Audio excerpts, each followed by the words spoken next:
Hey everyone, welcome back to my channel. Today I'm going to be talking to you about the thoughts I had while reading Sujata Massey's A Murder on Malabar Hill. This book was sent to me for review by a penguin. A Murder on Malabar Hill by Sujata Massey is the story of Perveen Mistry, who is the first female lawyer in 1920s Bombay. She joins her father's firm, Mistry Law, where she happens to take up the case of the Farid widows. Now, their husband, Mr. Omar Farid, recently passed away, leaving the three women alone with their children to care for. So, without a male leader in the house, they do not know what to do with their assets and how to go about it. Into the scene steps Mr. Mukri, their household agent, who, according to Parveen, is very arrogant and oversteps his boundaries. So, when a murder takes place on Malabar Hill, the suspicion falls on all of these people, and Parveen must solve the mystery before she endangers herself. So, now, first of all, when you think of pre-independence India, aren't you reminded of very nationalist and patriotic sentiments? That's why this book is so unique.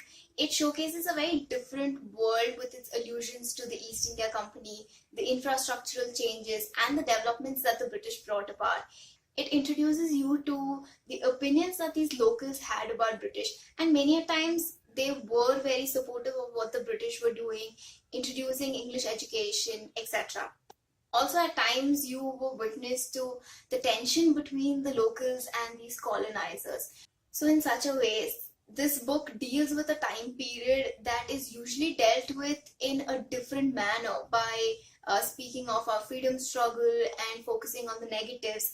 Here, even though the book is set in 1920s Bombay, it is a murder mystery, which was a very interesting thing about the book. And I was so glad to be reading about this historical time period, to know what life was like then, and how the value of money was so different than what it is today.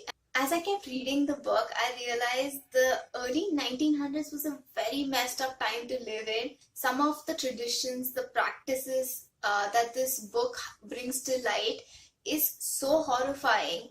As a woman of the 21st century who is aware of her rights and privileges, I found it very appalling that women of those times were treated so inferior. This book deals with themes of female seclusion during menstrual cycles, which is not only so unhygienic, but it's horrifying to think about that something so natural was such a taboo back then. It also talks about how women weren't allowed to enroll in colleges or get jobs without the permission of their in-laws or any other male guardian from their family. I would like to point out that I do not mean to offend any communities or any people, but this is just something that we should come together and think about and at least acknowledge that all of us are human beings. We deserve to live and let live. Many a times while reading this book, I was so furious, especially with cases of domestic abuse that goes on here. I would like to commend the author for taking up these themes of female seclusion, male dependence, domestic violence, and treating them with such strength. Even though it's a murder mystery, there's a second story that runs parallel to that of the main plot. And for a long time, I kept wondering why the story had been included alongside that of the mystery. But towards the end, you come to realize how important it actually is to help you shape an impression about Parveen's character. Parveen is such an inspirational protagonist. She is ambitious. She doesn't allow a sexist society to tell her what she's good for. When she wants to learn law and she faces criticism from her classmates and from her professors, she does get a little disheartened, but she comes back strong and she does what she wants to. She's self-reliant, and even though she undergoes a lot of injustice herself, she has the presence of mind to know that no, her self-respect and her dignity is much more valuable than anything else.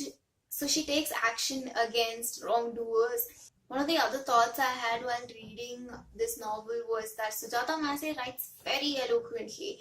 Her writing is peppered by cultural motifs. We learn so much about Parsi culture and about Muslim culture. She's able to create an atmosphere that's very sophisticated, because even though it's a murder mystery and even though it's vintage in tone, you get a very elegant and polished vibe from her writing. Lastly, this book definitely has a very suspenseful plot and even plot execution. You can't help but keep guessing who the culprit would be. When the climax does come along, you would not be able to guess, at least I wasn't, that this would be the reason for the murder.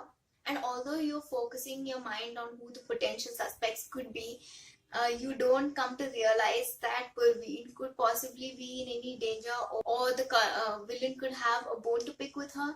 So when the focus shifts onto her, you're just caught off guard and you don't know what to think of it, which just adds more to the suspense. This is such a fulfilling book that even though you can race through it and finish it in one sitting, you will not feel like you haven't read anything or that it got over fast, because there's just so much thought-provoking content in it. And yes, I also feel like this book is great because it was able to evoke such strong feelings from me. There were times where I was really furious with how women were being treated during that time, and there were times where I was really excited for the mystery that was unfolding. If you get the chance to pick up this book, please do it. I highly recommend it, and I'm sure you won't be disappointed. I rated this book 4 out of 5 stars. That's all for this video. Stay tuned for the next one. Bye.